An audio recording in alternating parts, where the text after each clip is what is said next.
गणिया थाना जोगदेले नूतन थाना अधिकारी भेटिले आंचलिक सांबादिक संघर सदस्य।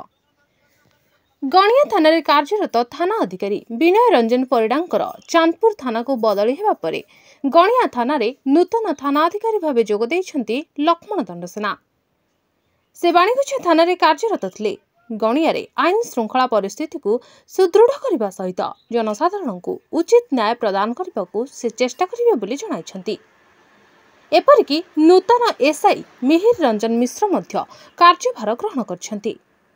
गणिया थिबा आंचलिक सांबादिक संघर सदस्य माने आज थाना अधिकारी को भेटी संबर्धित करने सहित दीर्घ समय धरी आलोचना करथिले।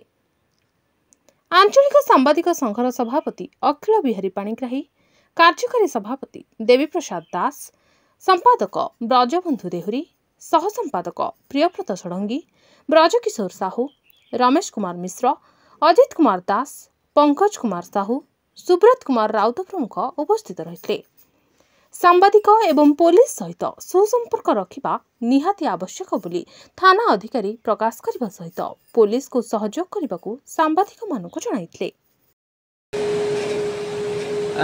गणिया आज आप कार्यभार ग्रहण करछन्ति कौन कहबे?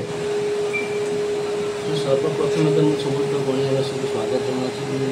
नूतन भाव जॉइन कर समस्त सहयोग कामना करूँ। समस्त सहयोग पुलिस आगे बढ़े। पुलिस प्रथम प्राथमिकता हम आईन श्रृंखला परिस्थिति ठीक रूप से चलवा। आज समस्त सब सर्वसाधारण को न्याय प्रदान करा ठीक उचित न्याय दिया से दिगरे कार्य करें विश्वास कर समस्त सर्वसाधारण सहयोग नहीं लोक मान पाखे लोक मान सहयोग उचित न्याय दिया से दिगरे उचित पदक्षेप आशा कर।